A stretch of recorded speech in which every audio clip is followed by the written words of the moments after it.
We're still in the Chuck Swindoll book, Paul, a Man of Grace and Grit. And today's topic is chapter 20, how to handle a shipwreck.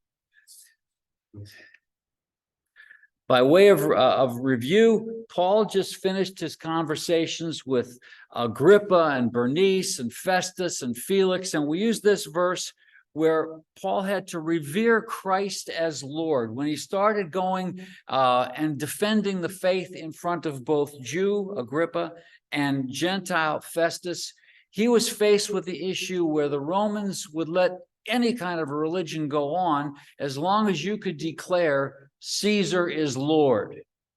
Well, up until this point, he wasn't asked to say that yet, so he was in the clear.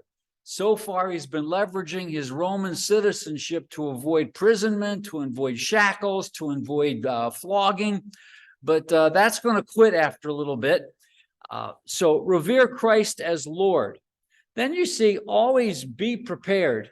And I put the Boy Scout motto up there, be prepared.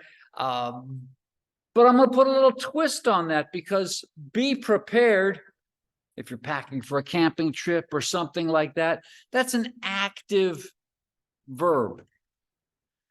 But if you're being prepared, that's a passive. And Paul was being prepared for bigger and not necessarily better things as he went from the Damascus road to where we're going to end up tonight, in prison in Rome. So he was being prepared. And regardless of who his audience was, he would always give an answer for the hope that was within him. We're going to spend a lot of time talking about hope this evening. And he would do it with gentleness and respect. So he finished up with Agrippa, and Agrippa says to Paul, "Almost thou persuadest me to be a Christian." And of course, I have this road sign that says, to be almost saved is to be totally lost. And we finished up on the question, who stood taller that day? And there was Bill Clinton, 6'2", and Mother Teresa, 5'0", and she read off an indictment against abortion. And I can't imagine President Clinton looking for somewhere to hide. But here we are, how to handle a shipwreck. Now, I'm sure as you're driving around, you see these bumper stickers. Sometimes somebody says, "I'd rather be yachting," or "I'd rather be skiing," or "I'd rather be sailing," or you see these ovals with the OBX for the Outer Banks crossings. But you never see one that says, "I'd rather be sinking." Well, that was Paul. But the boat ride that he's going to take from Israel to Rome was not his first boat ride. This is Paul's first missionary journey, and I can imagine on the way out, the red was his way out and the blue was his way back. I can imagine him on the way out, he and Barnabas and John Mark, all excited. They left Antioch, all their friends bid them, Godspeed, and they're out there with the sea air in their face, and they're ready to go. The way back from the first missionary voyage, well, John Mark wasn't with them, and I expect both of those missionaries were lamenting, but I could see them being excited on the way back to report to Antioch all the things that had happened. This is the third missionary journey, and when they left the elders of Ephesus, he was headed back. And we studied that when he got to Jerusalem, he went with James and the other apostles, and he told them about one by one all the things that they had done. A very exciting voyage back to Jerusalem. This is his journey to Rome as a prisoner. And we're going to study this journey to Rome as a prisoner because it was quite the journey. So there's a picture of what that boat may have looked like. Now, if you look on the helm, the right side, you see a little guy there. So that gives you an idea for scale. But the Bible says there were 276 men on that board, on board that ship. Pretty tight. I had the privilege of being in Israel, and up towards Capernaum, there was a museum, and they had just discovered and restored a fishing boat that dated back to Bible times.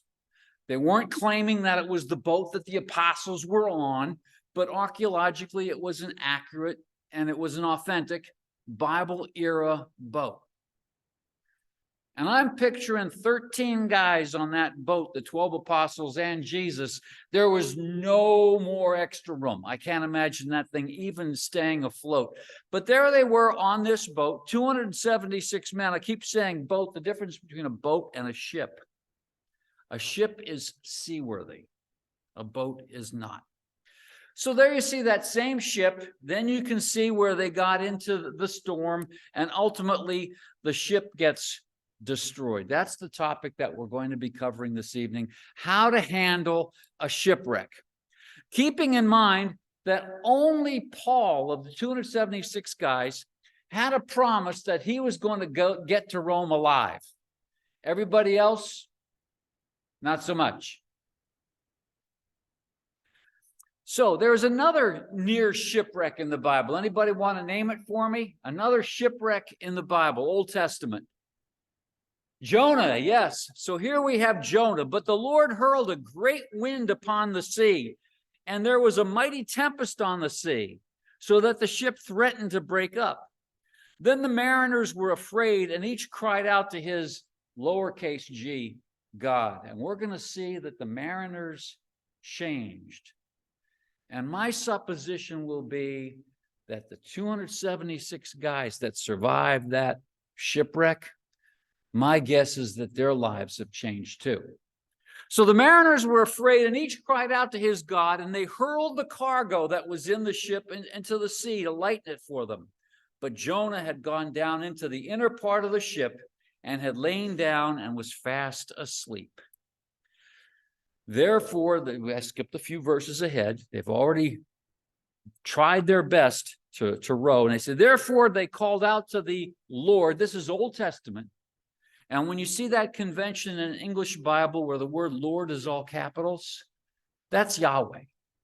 They're calling out not to the lowercase g, but they're calling out to the one true God. They called out to the Lord, "O Lord, let us not perish for this man's life, and lay not on us innocent blood, for you, O Lord, have done as it pleased you." Saved souls. And what we're going to see was they didn't stop with just salvation. So they picked up Jonah and hurled him into the sea, and the sea ceased from its raging. And then the men feared the Lord exceedingly, and they offered a sacrifice to the Lord and made vows. Saved souls and changed lives. And there's a prototype, Old Testament, of what we're going to read about here in the New Testament. Man is focused on circumstances. We're going to spend some time talking about the word circumstances. Man is focused on circumstances, but God emphasizes the objective. We talk about God being our provider. And we talk about the breadwinner of the family, if you will. He's providing for the family. But that word provide comes from two Latin words, which means to look ahead. So providing for the family is to be looking ahead. And that's what God was doing. He was looking ahead in the case of Jonah to Nineveh, and he was looking ahead in the case of Paul to Rome and to Caesar's household. So here's that map of that sailing journey, and we're going to start right there. He left Judea and went on to Caesarea, and that's where he was in front of Agrippa, and ultimately his journey will start off. And here we go. And when it was decided that we should sail for Italy, they delivered Paul and some other prisoners to a centurion of the Augustan cohort named Julius. Cohort means that he was in charge of 600 men, and the name Julius means devoted to Jove or devoted to Jupiter. And I think by the time this journey is over, he's not going to be so devoted to Job, but he's going to be more devoted to Jesus. And embarking in a ship of Adramyttium, what an interesting name, the court of death. Where was Paul going? He was going to be in the courtroom of Caesar and a death sentence. So this boat was from a harbor that was called the Court of Death. And we're going to see some interesting harbor names, some interesting geographical names. And each one of those is applicable. And embarking on a ship which is about to sail to the ports along the coast of Asia, the coasts of Turkey, we put to sea. We, meaning Luke, was with him. Anytime you're reading the Acts of the Apostles and you see the word we, that's Luke recording this stuff. And it tells us that Luke was with Paul in the shipwreck, along with this guy named Aristarchus. Now, Aristarchus, this isn't the first time we've seen his name. He was involved in the second missionary journey. He traveled from Philippi down through the rest of Greece and ended up in Jerusalem with Paul, and was part of the reason that Paul was accused, because he was a Gentile. The next day, we put in at Sidon. So on the little map you see on the right-hand side, they put in at Sidon. And Julius treated Paul kindly and gave him leave to go to his friends and be cared for. Now, I find that super interesting because, as you know, the rule is, back in the Roman days, if a prisoner got away, you paid for that prisoner with your life. That's why the Philippian jailer wanted to commit suicide. He was afraid he wasn't losing one prisoner, he was losing all the prisoners. And here's Julius saying, sure, go ahead. Just remember, when the tide is high, we're sailing again. Pretty amazing for somebody that was devoted to Jupiter. And putting out to sea, from there we sailed under the lee of Cyprus because the winds were against us. Now, I find this super interesting. The lee side is what side? It's the side away from the side away from the wind. That's exactly right. And you see up here where they're on the north side of Cyprus, the lee side. So the wind is blowing. The jet streams normally blow in this direction, and they're on the lee side of Cyprus. We're going to see when they go around the next island that the lee is the south side, because in is coming this nor'easter. And putting out to sea, from there we sailed under the lee of Cyprus because the winds were against us. And they're going to see that the nor'easter will make the lee side of Cyprus now become the windward side, but they're past that by then. And when we had sailed across the open sea along the coast of Cilicia and Pamphylia, we came to Myra in Lycia, and there the centurion found the ship of Alexandria sailing for Italy and put us on board. So they switched ships because this one was going to Italy anyway. And we sailed slowly for a number of days and arrived with difficulty off Cnidus. And as the wind did not allow us to go farther, we sailed under the lee of Crete. So here is Crete, and now the lee side is the south side, because there's the nor'easter that's coming in. We sailed under the lee of Crete off Salmone, and coasting along it with difficulty, we came to a place called Fair Havens. What a great name to protect yourself from the northeast, to be in the Fair Haven, having this island blocking you from that situation. So, Phoenix or bust.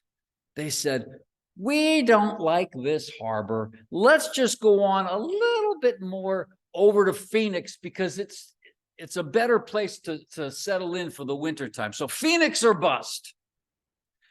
Since much time had passed and the voyage was now dangerous because even the fast was already over. They're into October and the fast is Yom Kippur. They're past Yom Kippur. The Mediterranean is a miserable place to sail in the late fall, and that's where they are at this moment. They had seasoned sailors who knew this, but what we're going to find is that the money people will override the experience. And Paul advised them, saying, sirs, I perceive that the voyage will be with injury and much loss. Now, keep in mind, here's this student, right? That's what he spent most of his life doing, studying books. Here's this student telling his captors and these seasoned sailors what to do. He says, I perceive that the voyage will be with injury and much loss, not only of the cargo and the ship, but also of our lives. Now, if you happen to have a translation that uses the name Euroclydon, that's a word for a storm, and it comes from the Latin words translated nor'easter. So it's a nor'easter, just like the ones we would know. But the centurion paid more attention to the pilot, the captain of the ship, and to the owner of the ship than to what Paul said. And because the harbor was not suitable to spend the winter in, the majority decided to put out to sea. They took a vote. I don't know if the vote included the sailors or if it was the pilot and the owner and the cohort, but Paul was outvoted. And the majority decided to put out to sea from there on the chance that somehow they could reach Phoenix. Phoenix or bust. And you see Phoenix on the far west of that particular island. A harbor of Crete, facing both southwest and northwest, and spend the winter there. Bad move. Let me see if I can get rid of that bar up above. I'm in trouble now. And when the south wind blew gently, it was the calm before the storm. They're only supposed to do this when it's 911, and it's not 911. And when the south wind blew gently, supposing they had obtained their purpose, there was a big fake. The south wind, keep in mind, it's going in that direction. It's going to help them get over to Phoenix. Supposing they had obtained their purpose, they weighed anchor and sailed along Crete close to the shore. But soon a tempestuous wind called the nor'easter struck down from the land. And when the ship was caught and could not face the wind, we gave way to it and were driven along. It only gets worse.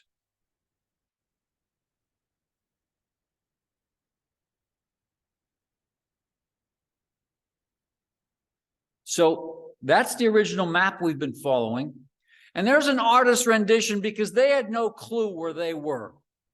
They were just being tossed and turned however the wind wanted to push them because of that nor'easter.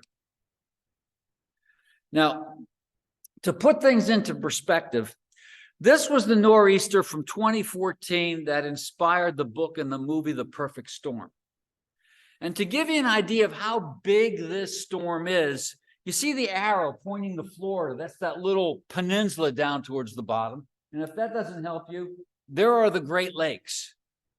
So if you could find right off the New Jersey coast, that's really close to the eye of that storm. One big old storm. So take heart, men, for I have faith in God. Now, the other 275 guys, maybe not so much. And well, it's easy for you to say you've got faith. In fact, in the sidelines, you already told me about that promise that you get to go and testify to Caesar, but it doesn't do anything for me. You've got faith. Running under the lee of a small island called Cauda, lamentable, they're on a lamentable journey, we managed with difficulty to secure the ship's boat. Now, to secure the ship's boat, what did they need to do with the boat? Now, that ship was not made out of steel. It was not made out of fiberglass. It was made out of wood. And what we're going to see in the next verse is they took some of their big monster ropes that you see, those navigational ropes, and they tied it around the ship to hold it together. So what they do with that boat, they were down there trying to get the rope from underneath the keel so they can get the thing tied up. So he managed with difficulty to secure the ship's boat. And after hoisting that boat right back up, like a lifeboat, that you can picture those things, and after hoisting it up, they used supports to undergird the ship. Then, fearing that they would run aground on the Syrtis, they lowered the gear, and thus they were driven along. They had no clue where they were and no clue where they were going.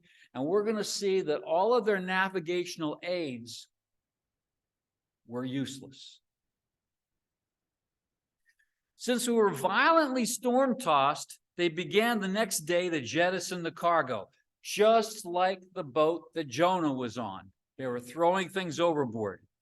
And on the third day, they threw the ship's tackle overboard with their own hands. When neither sun nor stars appeared for many days, and no small tempest lay on us, all hope for our being saved was at last abandoned. The topic for this evening is how to handle a shipwreck, but the tagline is hope in God. So what kind of navigational tools are available? So we just got done reading the sun and the stars. They didn't appear for many days, so you can just wipe that off the list. They didn't have GPS. I will tell you that I can't go anywhere anymore with my GPS. I've gone instant stupid. I put in the street address and I just do what the lady says. I have this little dinky boat and I put it in the water of the Northeast River right there in Charlestown. And I'm not much of a sailor because if I don't see that water tower anymore, I go into panic. Well, these guys were out in the middle of the Mediterranean, and I don't go out there when I see a little white cap. And these guys, the ship is ready to fall apart. What about a compass? The compass wasn't invented for another 1,000 years. They were without hope. So Paul steps up and he comes up with the ultimate "I told you so." Since they had been without food for a long time, we're going to find out that they went 2 weeks without eating. So they were out in that ocean for a long time. Since they had been without food for a long time, Paul stood up among them and said, "Men, you should have listened to me. I told you so." Well, what good is that when you're out in the middle of that storm? You should have listened to me and not have set sail from Crete and incurred this injury and this loss. Yet now I urge you to take heart, for there will be no loss of life among you, but only of the ship. Take heart. For this very night there stood before me an angel of God to whom I belong and whom I worship. And he said, "Do not be afraid, Paul. You must stand before Caesar, and behold, God has granted you all those who sail with you." Keep in mind, these are the same guys that Paul said, "I have the faith. I perceive that it's not going to go too very well." And now he's saying, "Oh, by the way, an angel talked to me and said everything's going to be just fine." Now, some may have been ready to believe him already, and some maybe not so much. We know that some weren't ready to believe him because we're going to find a little bit later on that some wanted to jump in the lifeboats and leave. Others wanted to take their swords and kill off the prisoners because the rule was if the prisoner escapes, they lose their life.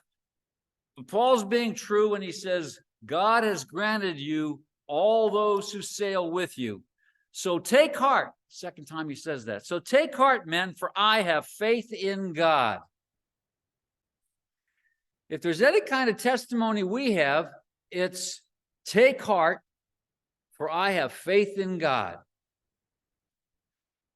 I have faith in God that it will be exactly as I have been told, but we must run aground on some island. So now we come up with a glimmer of hope. When the 14th night had come, as we were being driven across the Adriatic Sea, about midnight, the sailors suspected they were nearing land. Now, how do you think they suspected they were nearing land? Their maps were no good. They didn't have the sun. They didn't have the stars.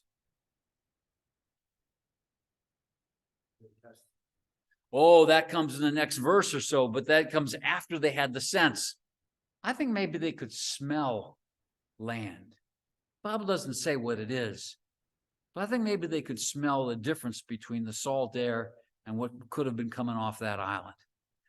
And because they had that sense, they started sounding. So they took a sounding and found 20 fathoms, 120 feet. And a little farther on, they took a sounding again and found 15 fathoms. Now, there's a famous author, American author, Samuel Clemens. What was his pen name? Mark Twain. Where did he get that name? Mark Twain. See, the foreigner knows the American literature. As they're going down the Mississippi, the captain, who would be nervous about the depth, he'd yell out, "Mark!" And they would drop a weight.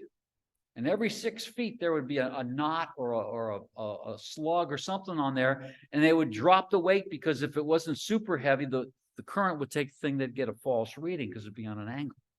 Mark, and they call back Twain, 2 fathoms, 12 feet. That's how he got his name. So they're doing Mark, and they count 20 knots, K-N-O-T-S, knots in the rope, not nautical miles. They're counting 20 knots, and then they drop it again and only count 15. And it doesn't say how much time was in between, but they're getting shorter, and they're getting nervous, and they've got no clue if they did a U-turn. Were they in a lagoon? All they knew was it was getting more and more shallow by the minute. And fearing that we might run on the rocks, they let down 4 anchors from the stern and prayed for a day to come. Now, we read in the Jonah account that they prayed to their lower G gods. And we don't know which god or gods these guys were praying to. Maybe some were Christians, we don't know. But they were ready for some help, some supernatural help. So we're going to talk about 4 anchors based on my anchor. Who is my anchor? Jesus, that's exactly right, Hebrews. So that by 2 unchangeable things, there are 2 things: God cannot lie and God cannot change. It is impossible for God to lie. We who have fled for refuge might have strong encouragement to hold fast to the hope set before us. We have this as a sure and steadfast anchor of the soul. My hope is built in nothing less than Jesus Christ's righteousness. So I don't know why it's jumping there, but we're going to continue with the clicker. That's my outline. Otherwise, you think I have rabbit trails? I could really have a rabbit trail without this thing. So we're going to have a contrast in testing. There's a picture of Paul in prison, not his first imprisonment because he was in a rented house. Here, he's in a dungeon ready to get his head chopped off. This is Moses on the backside of the desert, 40 years. And this is the scene after a couple more verses where the ship is destroyed and they're all swimming for their lives. We're going to see a contrast in testing. So in the first 2, you can see where they're quiet, they're alone. The word desert in Hebrew is the word for listening. They're meditating. This one, not so much. There are plenty of people who are not alone. There's plenty of noise going on as the ship is crashing and the wind is blowing and men are screaming. And you get to think on your feet. It's not a slow and methodical thing like Moses and his 40 years. So here you see 4 anchors. We just read the verse that said they dropped 4 anchors off the stern of the ship. And we're going to talk about the anchor of stability, the anchor of unity, the anchor of renewal, and the anchor of reality. And there's Jesus Christ, the anchor of my soul. The anchor of stability. When my navigation systems fail, his kick in.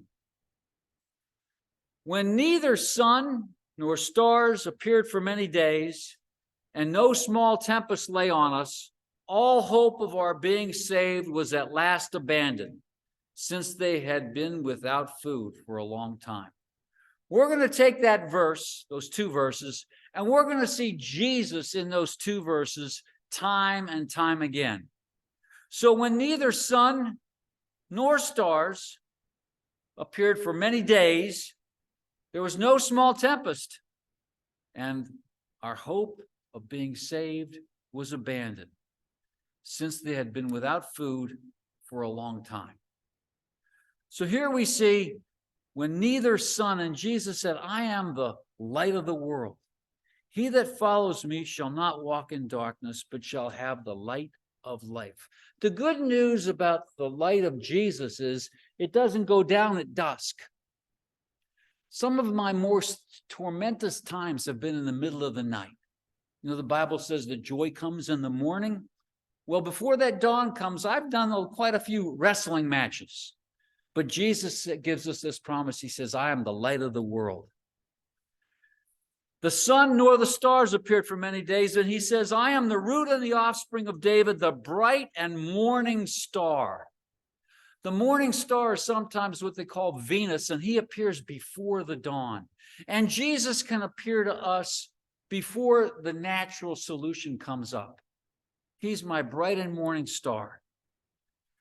Neither the sun nor the star appeared for many days, and yet Jesus says, I am the Alpha and the Omega, the beginning and the end, which is, was, and is to come.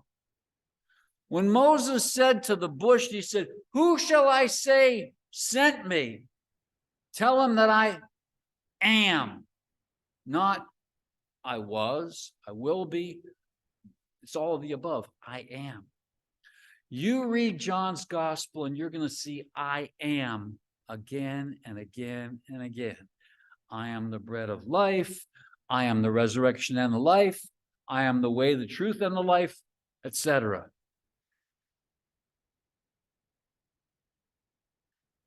There was no small storm. That's a tricky way of saying there was a big one. And there from Matthew's gospel talks about the time when the apostles were out and that storm crops up and Jesus ends up walking across the water. But the men marveled, saying, what manner of man is this, that even the winds and the sea obey him? Now, I don't know if Paul had an opportunity to commiserate with the apostles and hear these stories. He was a Pharisee. My contention is that he followed along the journeys of Jesus, but he was not on that boat. Whether he heard about it or not, I don't know. All hope was abandoned, yet Jesus tells us, I'll never leave thee nor forsake thee. And finally, they went without food for 14 days. And Jesus said unto them, I am the bread of life. He that cometh to me shall never hunger, and he that believeth on me shall never thirst.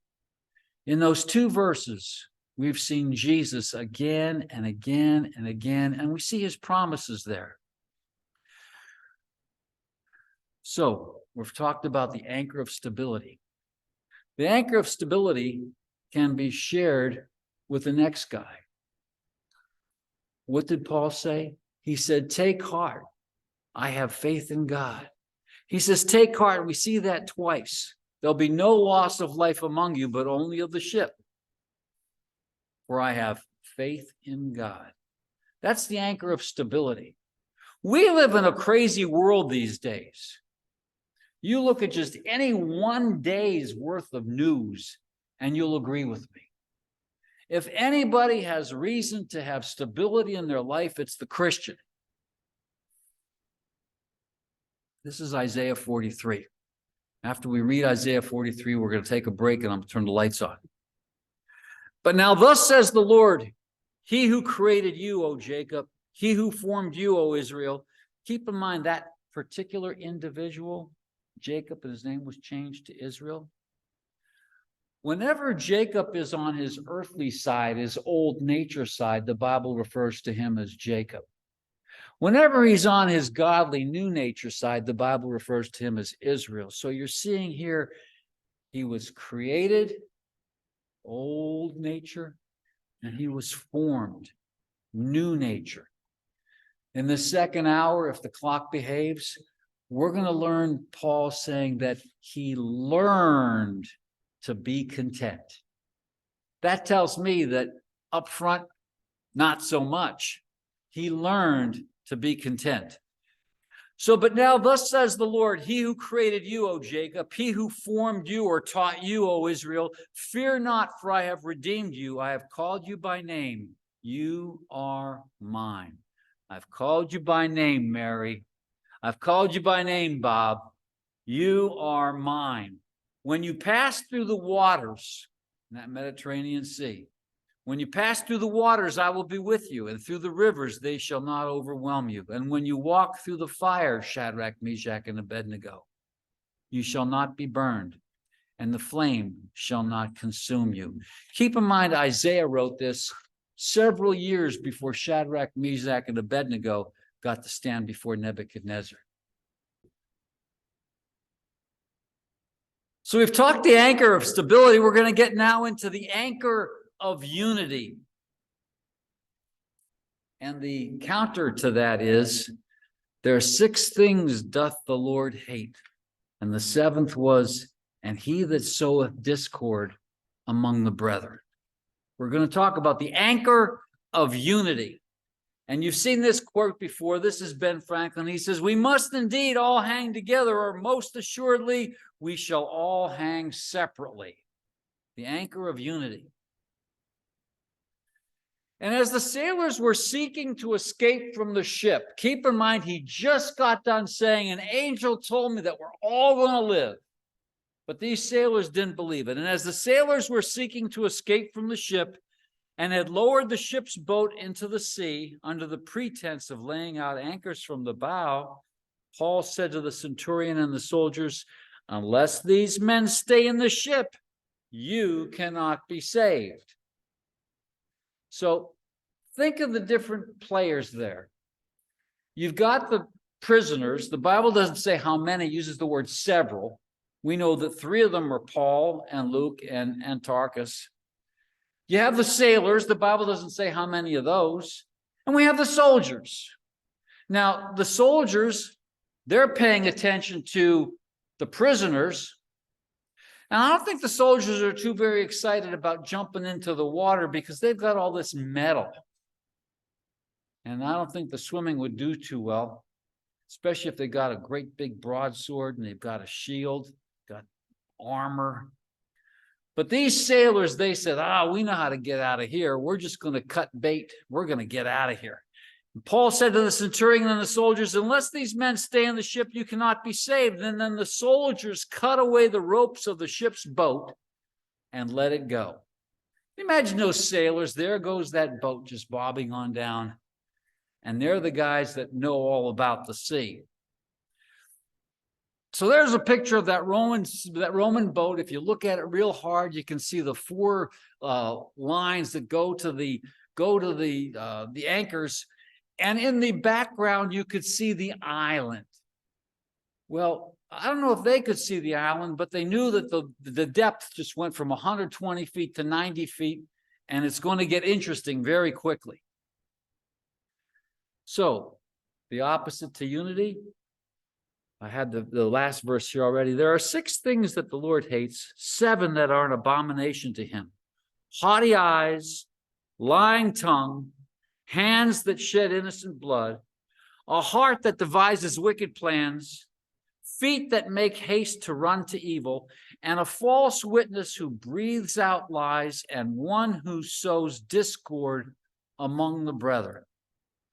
Now, discord is an interesting word. It comes from the word madon. It's a Hebrew word because we're in the Old Testament right now. It's a Hebrew word, and it's translated discord. And there it is in Proverbs. And there it is in Genesis. Abraham remarried. He married a lady named Keturah, and they named one of their kids Discord. Could you imagine either Abraham went to Keturah or Keturah vice versa, and they said, I think we should name this one Discord. And the other one says, oh yeah, I was thinking the exact same thing. So I've got no idea what happened to Madon as he grew up. But that same word only appears one other time, and it's also in Proverbs. A worthless person, a wicked man that goes about continually sowing discord. Now, that word has a little bit of a twist to it, making it a different word, and it's translated many times in the scripture as strife. So what are the opposites of unity? Discord and strife. So we're going to see a few verses about unity. How good and pleasant it is when God's people live together in unity. You have a church family or even a family where there's a difference of opinion, and as the topic gets more interesting, the fight gets, it's not very pleasant. And so the psalmist said a mouthful when he said, how good and pleasant it is when God's people live together in unity. And here's Paul in 1 Corinthians. The Corinthians were big on division. I be of Paul, I be of Apollos. And God says, and Paul says, don't do that. We're one planted, another one watered, but God provided the increase. He says, I appeal to you, brothers, by the name of our Lord Jesus Christ, that all of you agree and that there be no divisions among you. If we have unity, what an anchor that is. There are churches, I could get there on less than a half a tank of gas, that COVID put them out of business. They built these big buildings, they went into debt, the people quarreled, the pastor leaves for whatever reason, and all of a sudden it's catastrophe. And Paul's encouraging the Corinthians, and he's saying that there be no divisions among you, but that you be united in the same mind and the same judgment. We're going to talk about mind in just a few scriptures here. Ephesians, the punchline is make every effort to keep the unity of the Spirit through the bond of peace. We could all be unified, but if our unity is based on something that's not scriptural, we're all in trouble, united or not. So he's talking about unity of the Spirit. As a prisoner of the Lord, then, I urge you to live a life worthy of the calling you have received. Be completely humble and gentle, patient, bearing with one another in love. If somebody says, what are the ingredients for unity? Verse 3. You see them in verse 2. Humility, gentleness, patience, and putting up with each other in love. There's one body and one Spirit, just as you were called to one hope. We have one hope, but there are 4 corollaries to that, and we're studying those corollaries right now. Unity starts with self. A person goes up to the schizophrenic and he says, how are you? And he says, I'm doing fine, and so am I. The Bible talks about a double-minded man. Let him ask in faith, nothing wavering, for the one who doubts is like a wave of the sea that is driven and tossed by the wind. Sounds just like the scene we're talking about right here, right? For that person must not suppose that he will receive anything from the Lord. He is a double-minded man, unstable in all his ways. If I can't be in agreement with myself, how can I be in agreement with you? So unity starts with self. Double-minded man. James comes up and gives us the cure for being double-minded. Draw nigh to God, and he will draw near to you. Cleanse your hands, you sinners, and purify your hearts, you double-minded. So now, if I get my act together, now we're going to take unity and the mind to the plural across people. Finally, all of you be like-minded. My mind is integral, your mind is integral, and we're going to put them together. We're going to be like-minded.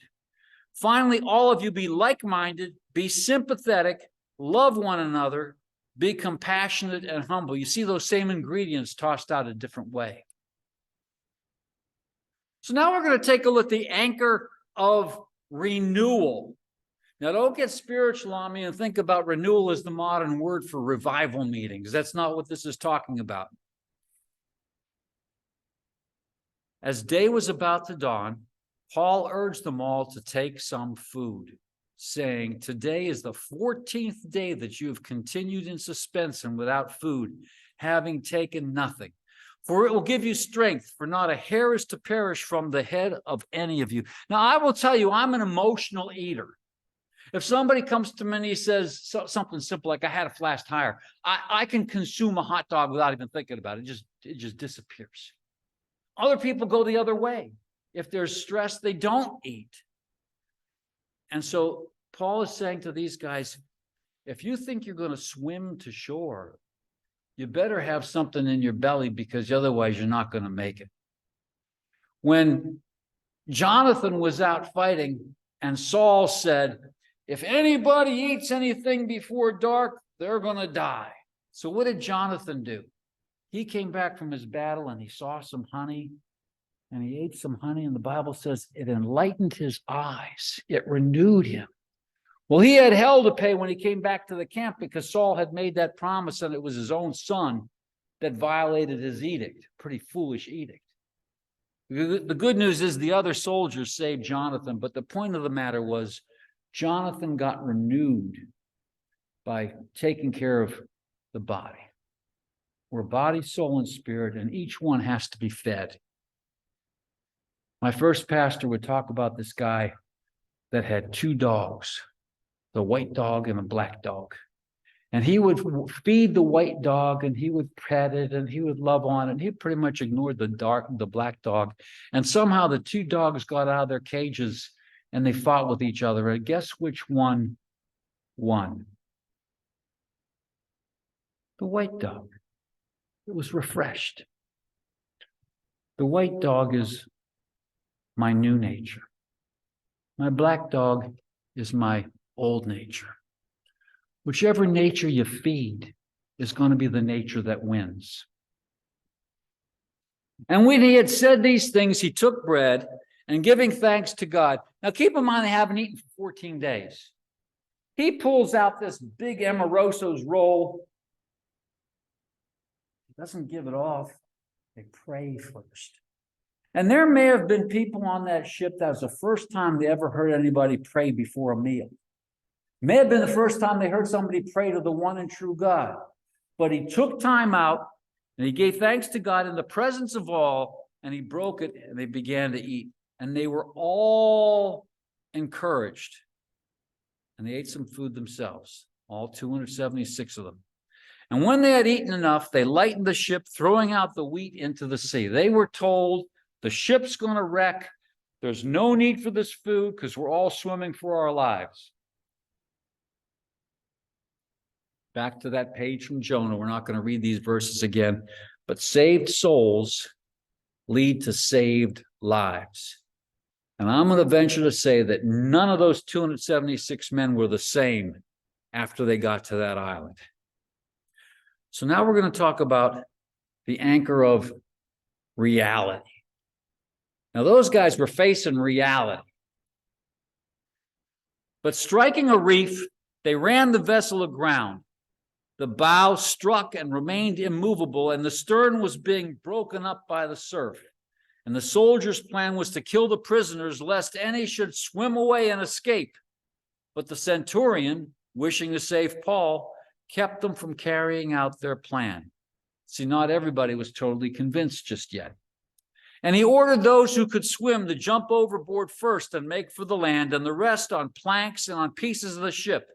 And so it was that all were brought safely to land. There was a reality check. We have this as a sure and steadfast anchor to the soul, Jesus. He's my anchor. Jesus is the anchor of my soul.